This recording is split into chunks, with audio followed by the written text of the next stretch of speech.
예, 안녕하세요. 예, 저는 청년주일 맞아서 그 하늘 말씀 펴기 시간을 맡게 된 청년의 김대송이라고 합니다. 반갑습니다. 예, 요새 참 그 우울한 소식들이 많이 오는 것 같습니다. 예, 가끔 삶이 너무 우리에게 가혹하게 느껴지는 그런 시기가 있는 것 같습니다.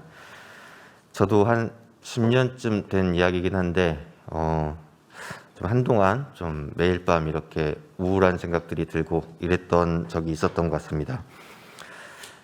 이럴 때면 저에게 뭐 제가 갖고 있는 것 혹은 허용된 것 이런 것들보다 제가 갖지 못한 것, 실수한 것, 잃어버린 것 이런 것들이 더 많이 생각나고 이런 생각들에 시선이 사로잡혀 있게 되는 것 같습니다. 주로 밤이었던 걸 보면 아마 밤이라고 하는 그 시간대가 죽음을 생각하게 하는 그런 시간대여서 그런지도 모르겠습니다. 잠자리에 누우면 그런 생각들이 저를 지배하곤 했었으니까요. 잠자리에 들려고 하면 이런 오만 가지 쓸데없는 상념들에 사로잡히는 게 제 이야기만은 아닐 겁니다. 오죽하면 뭐 이불킥 뭐 이런 말도 있는 걸 보면 그러신 분들이 많이 있겠죠. 가끔은 그냥 잊어버려도 좋을 것 같고 생각하지 않아도 될 것 같은 게 자꾸 떠오르고 저희를 괴롭히게 할 때가 있죠. 그럴 때면은 이렇게 기억이라든가 이런 부분들이 좀 야속하게 느껴질 때도 있고 이게 성정이 참 고약하구나 이런 생각이 들 때도 있습니다. 근데 사실 이런 기억이나 생각에 대한 부분은 사실 오해가 조금 있는 것 같습니다. 뭐 밤일 수도 있고 때로는 뭐 낮일 수도 있겠지만 사실 이럴 때 우리를 괴롭히는 게 이런 기억이나 상념 같은 건 아니죠. 사실은 그에 대한 해석, 우리의 관점, 그리고 그 관점에 의한 우리의 기분, 감정일 겁니다. 그래서 이것들은 때로는 그 과거의 기억이나 이미 일어난 일에만 집중되어 있는 것도 아닙니다. 가끔은 아직 일어나지 않은 일을 예측하고 두려워하고 불안해하고 하는 일도 많이 있죠. 좀 한 일주일쯤 된 이야기인데 좀 오랜만에 한동안 뭐 그런 적이 없었는데 좀 오랜만에 또 굉장히 좀 불안해진 그런 밤이 있었습니다. 불안한 생각들이 계속 들고 안 좋은 기억이 들고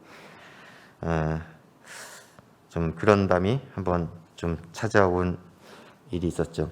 저는 의학적으로는 어떻게 보는지 모르겠는데 그 우울함이란 게 일종의 재채기 같은 거 아닌가 싶습니다.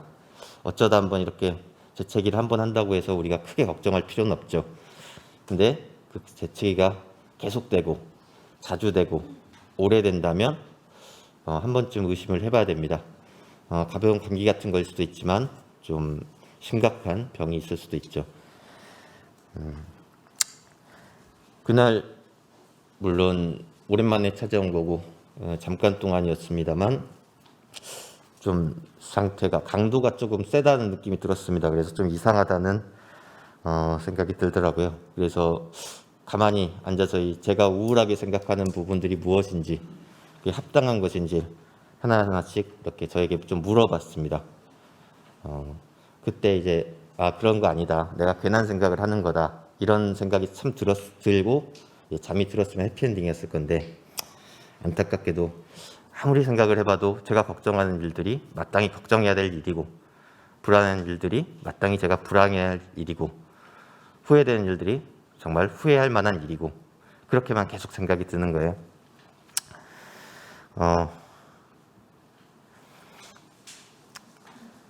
계속 이상하다는 생각은 드는데 이 저항하기가 굉장히 쉽지가 않았던 것 같습니다. 그럴 때만 느끼는데 이런 지속적인 우울감은 사실 좀 교묘한 부분이 있는 것 같습니다. 처음부터 강하게 오는 것이 아니라 완전히 차오르기 전에는 서서히 제 정신의 벽을 적치는 그런 느낌이 들죠.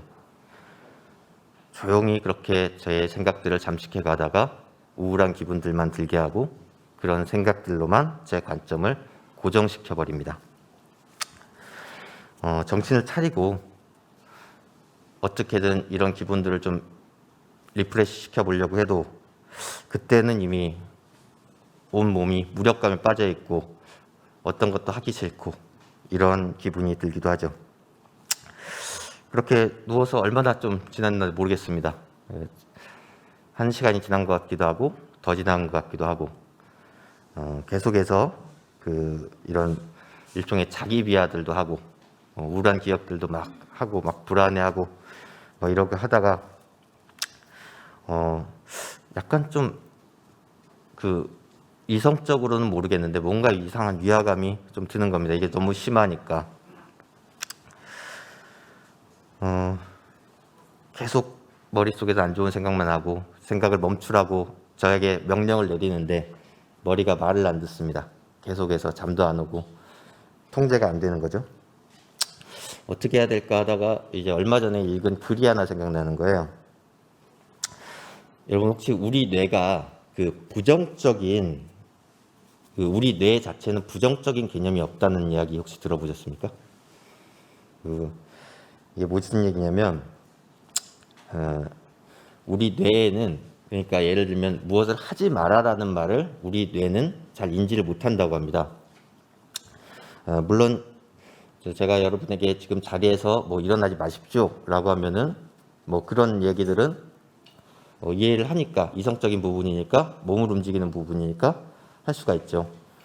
근데 예를 들어서 저 뒤에서 누가 여기 보지 마세요라고 누가 소리치면은 아마 여기 있는 중 다수가 생각하지도 않은 사이에 고개를 돌려서 오히려 그쪽을 보게 될 겁니다. 제가 여러분에게 코끼리를 상상하지 마십시오라는 말을 하면은 여러분들은 상상하지 않아야지라고 하는 그 생각을 하기 위해서라도 코끼리를 상상해야 될 겁니다. 우리의 이성의 작용이 좀 약한 부분들, 습관적이고 감정적인 부분들은 우리의 무의식의 부분들은 부정의 개념을 잘 이해하지 못한다는 거죠. 그래서 이런 스키 선수들 혹은 산악자전거를 타거나 장애물 많은 곳을 빠르게 막 지나가야 되는 그런 선수들은 그 경기를 하는 동안에 저 나무를 보지 말라든가 저 장애물을 피해라든가 이런 생각 자체를 안 한다고 합니다. 그렇게 하는 순간부터 자신의 눈이 그곳에만 고정될 거란 걸 아는 것이죠. 그래서 대신에 길을 봐, 저 길을 따라가, 여기로 가야 해. 자신이 가야 할 길에만 자신의 온 정신을 집중한다고 합니다. 경험적으로 자신들이 알고 있는 거죠. 자신들의 관점이 고정되는 그 메커니즘을 뇌과학을 모르더라도 경험적으로 알고 있는 겁니다. 그래서 저도 이제 그런 방법을 한번 써보기로 했습니다. 생각하지 말자는 이런 것들은 의미가 없으니까 굉장히 몸이 무겁긴 한데 마침 제가 좀 그 생각을 환기시키는 좋은 방법을 하나 알고 있었거든요. 별건 아니고 산책을 하는 겁니다. 제가 이제 한 2주 정도 됐는데 지금 금연 중이거든요. 담배를 끊었습니다. 구청에 가서 그 상담을 받고 싶었으나 요즘에 코로나 때문에 상담은 안 해주고요. 그냥 키트만 이렇게 줍니다. 그래갖고 받아서 이제 2주 정도 되고 있었고 이때가 끊고서 한 사나흘 정도 지났었던 때였던 것 같아요. 그러니까 이제 그 흡연 욕구 같은 건 많이 줄어들어 있는 좀 그런 상태였는데 그 전에 그 며칠 전까지는 좀 많이 힘들었거든요. 그럴 때 이제 담배 피고 싶다는 마음을 죽이는 방법 중에 하나가 도저히 할 게 없으면 이제 그냥 산책을 하는 겁니다. 그냥 아무데나 막 가는 겁니다. 마트도 갔다가 괜히 막 마을을 다 돌아다니고 그러면 좀 가라앉고 어느새 그런 기억이 있어서 한번 해봤는데 소용이 없더라고요. 이것도 소용이 없고 바로 얼마 전에 제가 잘 써먹었던 방법이고 사실 아시겠지만 그 금연이 쉬운 게 아니잖아요. 흡연 욕구가 금연에 성공한 사람이 보통 5% 정도라고 합니다. 시도했다가 그리고 저처럼 이렇게 도움을 받는 사람들 보조제나 이런 도움을 받는 사람들이 한 10%. 약의 도움을 받는 사람이 한 20% 정도 된다고 합니다. 그러니까 어떻게 해도 50%가 안 되는 거예요. 한 정말 좀 센 약을 쓰면 한 30~40%까지는 올라간다고 하더라고요. 부작용이 좀 있을 수 있지만. 그러니까 50%를 넘기는 일은 없다고 합니다. 그런 흡연 욕구를 그러니까 가장 심하다는 시기에도 먹혔던 방법인데 전혀 먹히지가 않습니다. 사람은 원래 걸어다니게 돼 있는, 움직이게 돼 있는 동물이거든요. 돌아다니면 사실은 엔돌핀이 좀 나오고 기분이 좋아지게 마련입니다. 피가 돌면은. 근데 그런 것도 소용이 없어요. 그러니까 뭐가 많이 이상하다 이렇게 생각하는데 뭐 안 돼서 다시 돌아와서 뭐 영화도 보고 드라마도 봐보고 잠이 안 오니까 근데도 소용이 없더라고요. 근데 그 해볼 수 있는 걸 다 해보고 나니까 확신이 딱 서더라고요. 이게 단순히 심리적인 요인이 아니구나. 그럼 사람의 기분에 영향을 미치는 게 심리적인 요인이 아니면 하나밖에 안 남잖아요. 화학적인 요인이죠. 제가 원래는 그 구청에서 이제 그 상담을 받고 그 금연을 하는 동안 이 니코틴 패치라고 하는 걸 붙입니다. 니코틴이라고 하는 게 작용하는 사람을 중독시키는 방법이 이 도파민을 강제로 분비시켜서 억지로 이제 행복한 기분, 약간의 그런 가짜 이 뭐라고 할까 그런 것들을 만족감 같은 걸 주는 건데 그게 이제 굉장히 좀 중독성이 강하다 보니까 이 습관 같은 게 좀 줄어들고 몸에 니코틴이 좀 줄어들 때까지 적응하기 위해서 니코틴 패치나 이런 것들 보조제를 주거든요. 근데 이제 그때쯤 돼갖고는 제가 이제 그걸 붙여도 별로 뭐 효용도 없는 것 같고 막 이러니까 그걸 안 붙여버리고 있었던 거예요. 근데 제가 인터넷 찾아보니까 그 금단 증상 중에 우울증이 있습니다. 원래는 도파민이 나와서 그 느껴지는 그 가짜 행복감이 갑자기 사라져 버리니까 내가 굉장히 불행하다고 느끼는 거예요. 그때부터 그러니까 그걸 알았으니까 그래서 까먹고 있던 니코틴 패치를 붙이니까 잠깐 사이에 이제 잠도 오고 기분도 다시 괜찮아지고 그렇게 되더라고요. 되게 해결하기 어려운 어떤 문제들이 해결하기 어려울 것 같고 안 될 것 같은 문제들이 사실은 열어놓고 보면 별거 아닌 경우도 굉장히 많은 것 같습니다.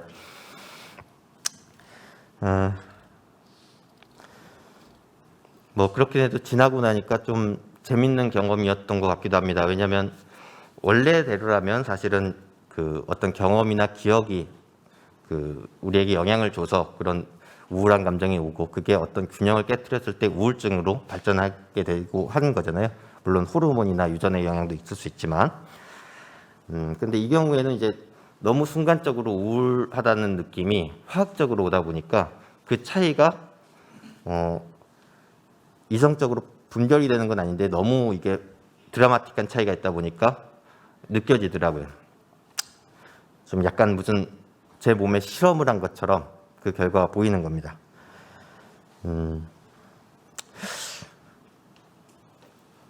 간접적으로나마 이 우울증이라는 병이 얼마나 힘들고 또 힘들 뿐만 아니라 위험하다라고 하는 생각까지도 많이 들더라고요. 실제로 굉장히 생각이 막 혼자서 막 날아가 버리니까. 근데 그 안에서는 의심을 할 수가 없습니다. 뭐가 이상한데 그 안에서는 너무너무 말이 됩니다. 그 꿈을 꾸고 있는 것처럼 그 안에서는 다 이 우울증이 다 합리적이고 그런 생각인 것처럼 보였습니다.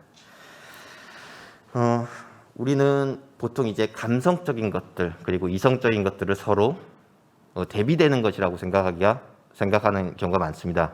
실제로 뭐 좌뇌 같은 경우에는 뭐 이성적 판단을 좌우하고 뭐 우뇌 같은 경우에는 뭐 창조적이고 감정적이고 이런 것들을 좌우한다. 뭐 이런 부분은 뭐 약간 상식에 가까웠었고요. 근데 이제 현대 뇌과학이 새롭게 밝혀낸 이야기들은 이런 부분들을 조금 보정합니다. 뭐 그렇게 작용을 하는 부분도 있는 건 맞는데 사실은 우리 뇌에 작용하는 데 있어서의 대부분의 판단은 감정이 크게 좌우를 한다는 겁니다. 그러니까 어떤 생각이 들어서 감정이 드는 게 아니고 어떤 감정이 들기 때문에 그런 생각을 한다는 것이죠.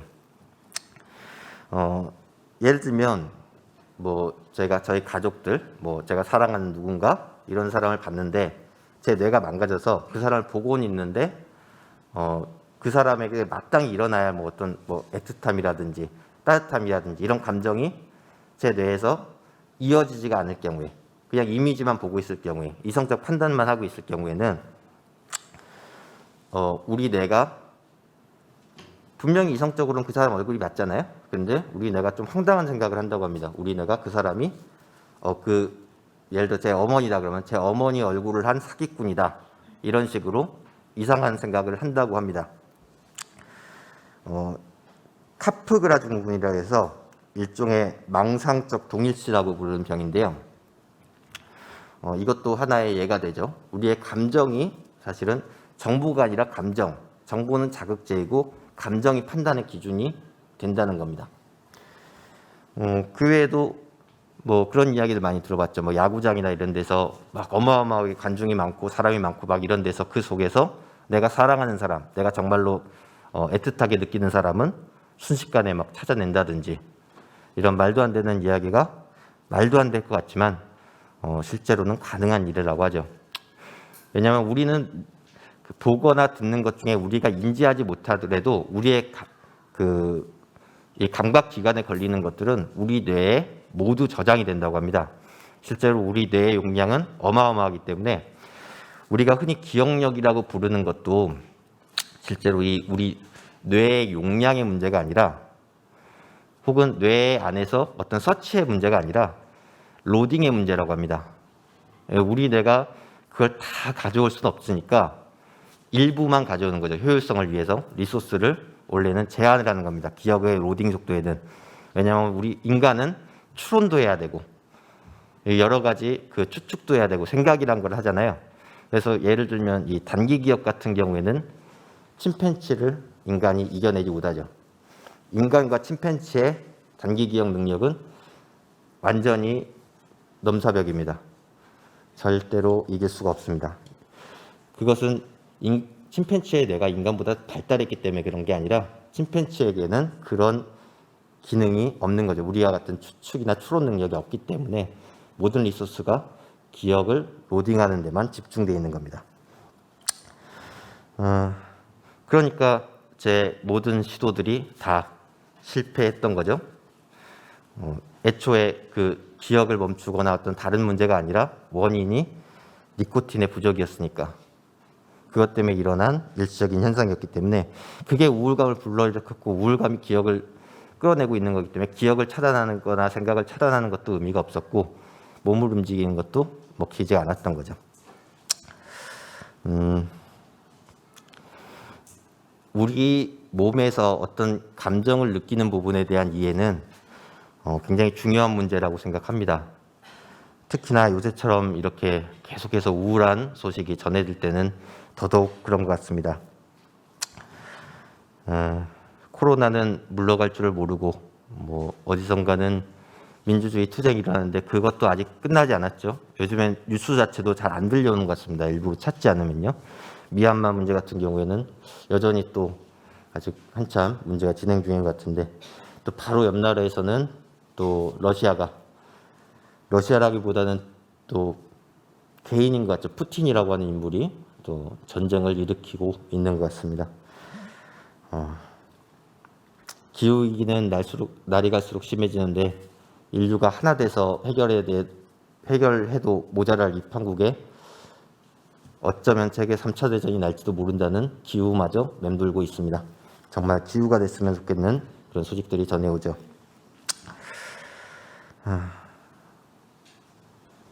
이럴 때에는 이런 시기에는 우리의 판단이 감정에 넘어가서 사실은 제대로 냉정한 판단을 내리기가 힘들 때가 있습니다. 우리가 지금 무엇을 해야 되고 무엇에 집중해야 되는지, 무엇을 할 수 있고 무엇을 할 수 없는지, 그 안에 갇혀 있을 때에는 그 며칠 전 밤에 제가 느꼈던 그때처럼 그 안에서는 너무너무 합리적인 생각 같습니다. 이런 우울한 생각들, 이런 무력감들이. 그렇기 때문에 올바른 판단을 내리기 위해서라도 더더욱 이럴 때는 우리 안에 내면의 목소리를 좀 들어볼 필요가 있는 것 같습니다. 물론 모든 부정적 감정들을 모두 나쁜 걸로 보고 항상 이렇게 끊어내는 것만이 능사는 아니겠죠. 적절한 수준의 걱정과 두려움은 우리를 위험에 대비할 수 있게 해주고, 어떤 후회나 부끄러움 같은 것도 우리에게 반성을 주고 성장을 유도합니다. 하지만 그러한 감정들에 휘둘리는 것은 얘기가 조금 다르죠. 차가운 것만이 능사는 아닐 겁니다. 뜨거울 때는 뜨거워야겠죠. 하지만 혼란한 전국 속에서 무엇이 길인지 장애물인지도 구분하지 못한 채로 무조건 뛰어간다면 우리의 행동은 안 하느니만 못한 행동이 될 겁니다. 이럴 때 기독교인이나 물론 전문가의 도움을 늘 받을 수 있으면 좋겠지만 현실적으로 좀 어려운 부분이 있기 때문에 그 기독교인이나 종교인들에게는 이런 거스를 수 없는 역사의 파고 앞에서도 좋은 무기가 하나 있는 것 같습니다. 바로 기도죠. 현실적으로는 거스를 방법이 없어 보이는 이런 파고 앞에서도 우리는 언제든지 모여서 기도할 수 있고 또 예배할 수 있습니다.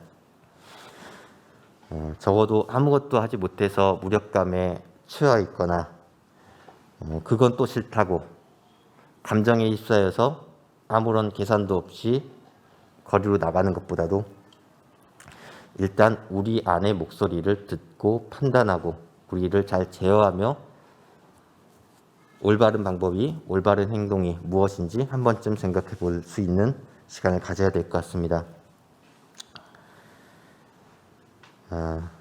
물론 인간이야 원래 불완전한 존재이기 때문에 가끔은 판단의 실수도 나고 그런 감정에 휩싸이기도 하는 거겠죠. 근데 문제는 빈도와 강도, 지속 시간인 법 아닌가 싶습니다. 너무 자주 한다면 그건 문제가 있다는 것이겠죠. 다만 한편으로는 이게 아무래도 이런 기도나 예배 또한 양날의 검이 될 수도 있다고 생각합니다. 단순히 이 어렵고 처참한 현실 앞에서 잠깐 눈을 돌리고 현실 도피의 수단으로 쓰이거나 아니면 우리가 원하는, 바라는 미래를 불러오는 어떤 종류의 초월적인 힘으로 여긴다면, 글쎄요, 제가 어떤 신학이나 이런 관련해서 무언가를 정의할 수 있는 수준은 아니겠지만 저의 관점으로는 그것은 일종의 제가 중독돼 있는 아직은 니코틴 같은 가짜 행복감을 주는 어떤 것이나 아니면 주술적인 무언가가 아닐까 싶습니다. 때문에 대신에 우리의 마음 안을 들여다보고 우리가 우리 자신을 이해할 수 있도록 좀 더 올바르고 냉정하고 뜨거워질 수 있는 판단의 도구를 위해서 우리 안에 우리와 또 하나님과 만나는 그런 시간을 가지면 좋을 것 같습니다.